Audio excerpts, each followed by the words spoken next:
नमस्कार दोस्तों, आप लोग का अपना यूट्यूब चैनल रिजल्ट विद आकाश में स्वागत है। जैसा कि दोस्तों आप लोगों को पता है कि इस श्रृंखला के अंतर्गत आप लोग को जो भी वीडियो दिया जाता है, उसका शुरू से मात्र एक उद्देश्य यह रहा है कि जो हम लोग का एग्जाम में पेपर आएगा, उसे सॉल्व करने का तरीका हम लोग सीखते हैं। तो दोस्तों, जो लोग शुरू से मतलब कि वीडियो देखते आए हैं, जितने भी लोग हैं, उन लोगों का आज के डेट में स्कोर बहुत ठीक-ठाक हो गया है, क्योंकि कुछ लोगों ने मैसेज किया था, व्हाट्सएप मैसेज। तो दोस्तों आइए उसी में हम लोग आज अगले वीडियो को फिर बात करते हैं, देखते हैं इसमें हम लोग क्या कुछ नया जानते हैं। देखिए दोस्तों, पहला क्वेश्चन क्या कह रहा है? कह रहा है बच्चे अपने समाज के बारे में ज्ञान, रहने के कौशल, मूल्य रीतियाँ किससे सीखते हैं? कह रहा है क्या ज्ञान, रहने के कौशल और मूल रीतियाँ किससे सीखते हैं? किसके बारे में? तो समाज के बारे में कह रहा है।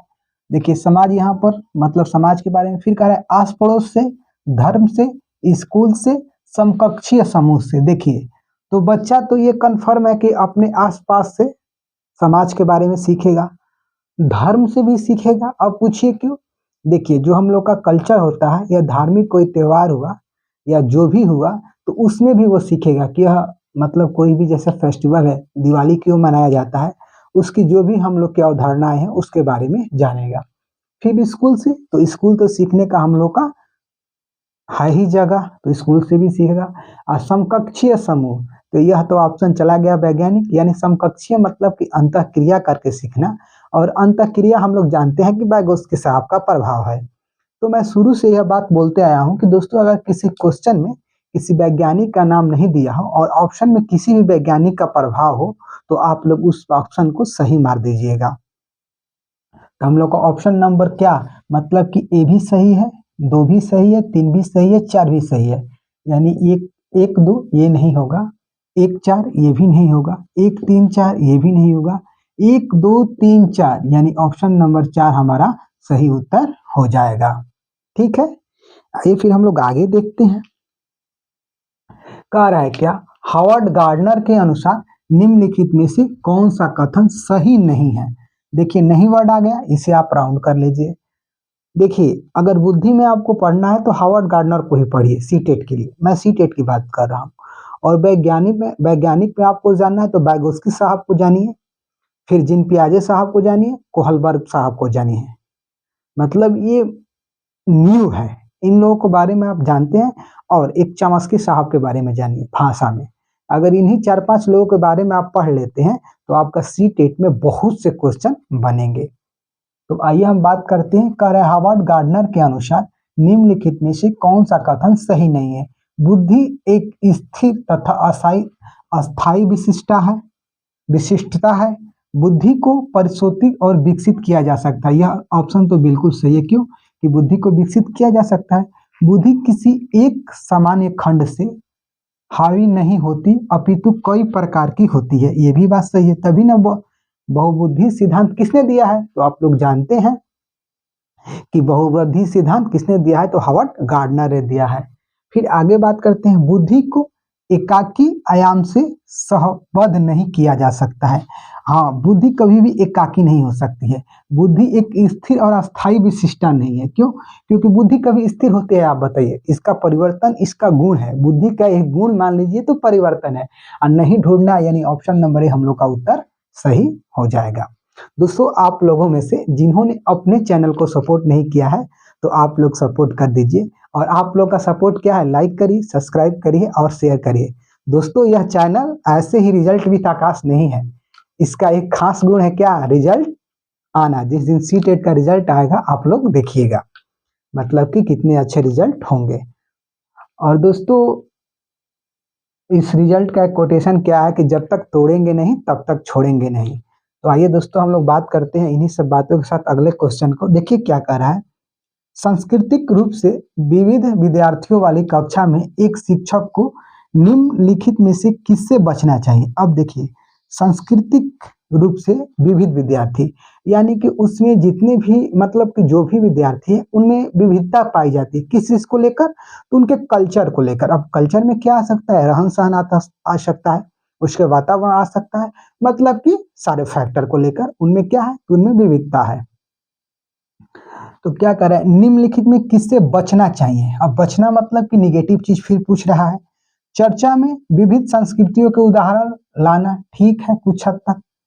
प्रभावी संस्कृत के लिए उपयुक्त पाठ्यक्रम और शिक्षण शैली विकसित करना, इसको भी रोक के रखिए, हम बताएंगे फिर। विद्यार्थियों को अपनी संस्कृति की अनूठी विशेषताओं को साक्ष्य करने के लिए प्रोत्साहित करना, विद्यार्थियों के बीच सामान्य और स्वीकृत की संस्कृति को बढ़ावा देना। अब देखिए, विद्यार्थियों के बीच सम्मान और स्वीकृत को संस्कृति को बढ़ावा देना, यह सही है। विद्यार्थियों को अपनी सांस्कृतिक अनूठी विशेषताओं के साक्ष्य करने के लिए प्रोत्साहित करना, यह भी सही है। प्रभावी संस्कृत के लिए उपयुक्त पाठ्यक्रम और शिक्षण शैली विकसित करना। अब देखिए, जो संस्कृत प्रभावी है उसके लिए आप केवल अलग से व्यवस्था नहीं कर सकते हैं, तो हमको इससे बचना चाहिए। इसका कहने का मतलब यह है कि मान लीजिए स्कूल है और स्कूल में ही कोई किसी मतलब कुछ लड़कों का समूह आ जाता है जिनका कल्चर मान लीजिए विकसित है, तो आप उसके लिए स्पेशली व्यवस्था मत करिए। क्यों? क्योंकि बाकी बच्चों का कल्चर पर प्रभाव पड़ेगा। ठीक है, तो इसलिए हमको ऑप्शन नंबर बी से बचना चाहिए। दोस्तों देखिए, सी टेट में बहुत चीज फिक्स है। बहुत चीज का मतलब क्या कहा है, मैं जैसे बताया आप लोगों को कि आप लोग क्या करिए, देखिए वैज्ञानिक में चमस्की को पढ़ लीजिए, जिन पियाजे को पढ़ लीजिए, वाइगोत्स्की को पढ़ लीजिए, कोहलबर्ग को पढ़ लीजिए, ठीक है। और फिर आगे थोड़ा सा बढ़िए तो उसके बाद एक हावर्ड गार्डनर को पढ़ लीजिए, ठीक है। और फिर कुछ शब्दों के बारे में पढ़िए, क्या? तो प्रभावशाली, सृजनात्मकता, अपसारी, अभिसारी। उसके बाद थोड़ा सा और आगे बढ़िए, अभिप्रेरणा के बारे में थोड़ा सा पढ़ लीजिए। अब फिर थोड़ा सा और आगे बढ़िए तो एनईपी हम लोग की जो अभी नई आई है इसको थोड़ा सा पढ़ लीजिए, एनसीएफ को पढ़ लीजिए। मतलब कि ये सब मोटा मोटी उसका नींव है। यदि आप इसको पढ़कर जाते हैं तो आपके अंदर बहुत क्वेश्चन को डील करने की क्षमता आ जाएगी। फिर जैसे मान लीजिए पर्यावरण में आप एनसीईआरटी का थोड़ा सा हेल्प ले लेते हैं, या हमारी टीम के द्वारा जो नोट्स दिया गया उसका हेल्प ले लेते हैं, तो आपका मैथ का और पर्यावरण का काम वहां से खत्म हो जाएगा। और उसके बाद जो हम लोग के द्वारा प्रैक्टिस कराया जाता है पीडीएफ के माध्यम से, फिर इस वीडियो के माध्यम से, उसको कर लेते हैं तो आपका 110 प्लस जाना कहीं मतलब कि इससे कम आने की कोई चांसेस नहीं है। क्योंकि इसमें इस श्रृंखला में मतलब कि उन्हीं सब क्वेश्चनों को, उन तरीकों को बताया जाता है जिसको बिल्कुल सरल तरीके से और मतलब कि फिक्स उत्तर के लिए कार्य किया जाता है। ये नहीं है कि ज्यादा क्वेश्चन लेकर सबका खाचा जा रहा है, ऐसा कुछ नहीं किया जाता है। केवल मतलब कि दूध का ना बात कर कर क्रीम की बात किया जाता है। क्यों? क्योंकि हम लोग जानते हैं कि जब दूध फट जाए तो रोना नहीं है, उसका पनीर निकाल कर बनाना है। ठीक है, तो दूध जब भी फटे तो शोक नहीं मनाना है बल्कि पनीर बनाकर खुशियां मनाना है। ठीक है, आइए फिर हम लोग आगे बात करते हैं। देखिए आगे हम लोग बात करते हैं, कह रहा है क्या, कथन ए, ये स्टेटमेंट दिया है क्या, कक्षाओं में लड़के गणित व विज्ञान में लड़कियों से कहीं बेहतर प्रदर्शन करते हैं। अब देखिए ये सेंटेंस आप बताइए कि सही है, तो आप कहेंगे कि नहीं सर बिल्कुल गलत है।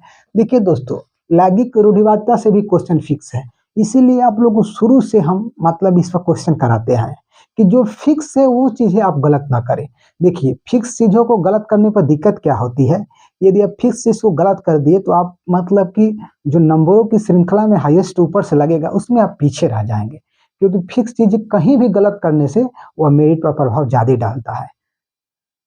तो देखिए यह तो ऑप्शन ऐसे ही गलत है। फिर कह रहा है तर्क क्या, लड़कों में लड़कियों की अपेक्षा गणित, तर्क व वैज्ञानिक क्षमताएं सहज रूप से मौजूद होती है। अब ऐसा कुछ नहीं होता है, ये कहीं नहीं लिखा गया है कि बच्चे में वैज्ञानिक क्षमता ज्यादा होगी और बच्चियों में कम होगी, ये बिल्कुल नहीं है।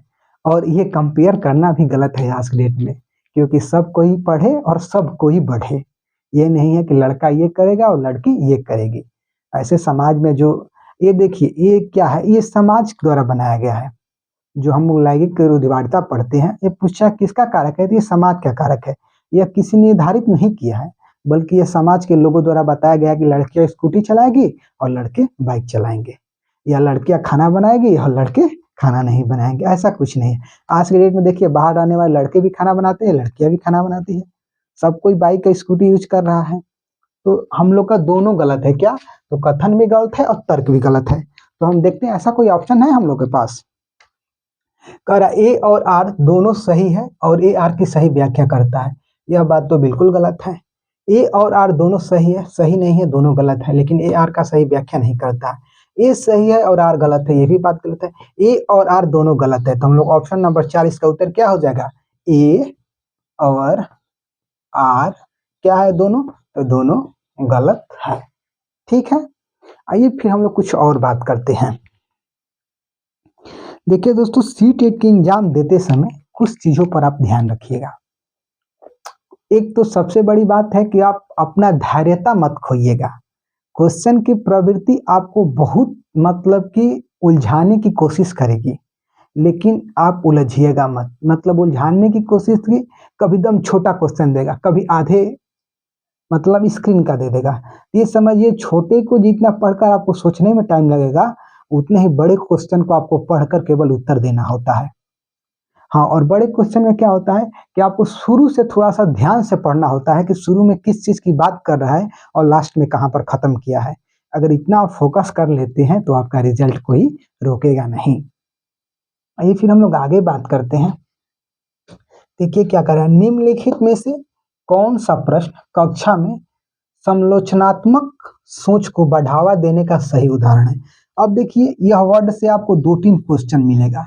समालोचनात्मक सोच, अब ये क्या है? इसका सीधा सीधी मतलब समझ जाइए ना कि एनालिसिस लेवल की बात कर रहा है। जैसे मैं आपसे बोलूं कि 5 में 4 से गुणा करिए 20, तो ये सोच नहीं है। क्यों? क्योंकि इसका डाटा फिक्स है। और ये समालोचनात्मक चिंतन जो होता है, यह एक मतलब कि तर्क तर्क करने की क्षमता को जागरूक करता है। किस चीज को जागरूक करता है? तो तर्क करने की क्षमता को जागरूक करता है। तो आइए हम लोग बात करते हैं, देखते हैं 325 और 48 का योग। तो बताइए, ये कुछ भी आएगा तो डाटा फिक्स है ना, यानी यह इसका उत्तर नहीं हो सकता। किसका? समालोचनात्मक चिंतन का। कभी भी समालोचनात्मक शब्द आपके सामने आ जाए तो आप उस ऑप्शन को पकड़िएगा जो ऑप्शन सबसे ज्यादा मतलब कि सोचने पर मजबूर करता हो। किसको? बालक को, जिसमें ज्यादा सीखने के अवसर हो। आप उस ऑप्शन को क्लिक करेंगे तो आपका उत्तर कभी भी गलत नहीं होगा। फिर कह रहे बाल विवाह प्रतिबंध अधिनियम किस वर्ष पारित किया गया था? ये भी मान लीजिए कोई भी सन होगा तो ये भी फिक्स है। श्वसन की परिभाषा दीजिए तो ये भी फिक्स है। अपने शहर में प्रदूषण के विभिन्न कारणों का विश्लेषण कीजिए और प्रदूषण करने वाले विभिन्न उपाय सोचिए। अब देखिए यहाँ पर क्या कह रहा है कि किन कारणों से हो रहा है, आप उसका विश्लेषण कीजिए। और जब विश्लेषण वर्ड आ गया तो यह क्या करेगा? यह जागरूक करेगा। तो हम लोग को ऑप्शन नंबर डी इसका क्या हो जाएगा? ऑप्शन नंबर डी इसका सही उत्तर हो जाएगा। दोस्तों, अगर ये जितने भी क्वेश्चन थे, अगर इन क्वेश्चनों को मैं आप लोगों को समझा पाया हूँ, यानी आप लोग को समझ में आया ये क्वेश्चन और ये क्वेश्चन क्या कह रहे हैं, अगर आप लोगों को लगे कि इनसे मेरे को पक्का मैंने कहीं ना कहीं हेल्प मिलेगी, और दोस्तों तय है कि मिलेगी, ठीक है, तो दोस्तों आप लोग इस वीडियो को सपोर्ट करिए। और जानते हैं कि आप लोग क्या सपोर्ट करना है, लाइक कर दीजिए, सब्सक्राइब कर दीजिए और दोस्तों शेयर कर दीजिए। और दोस्तों याद रखिए, जब तक तोड़ेंगे नहीं तब तक छोड़ेंगे नहीं। और दोस्तों हम लोग मिलेंगे इसके अगले वीडियो के साथ, तब तक के लिए दोस्तों जय हिंद।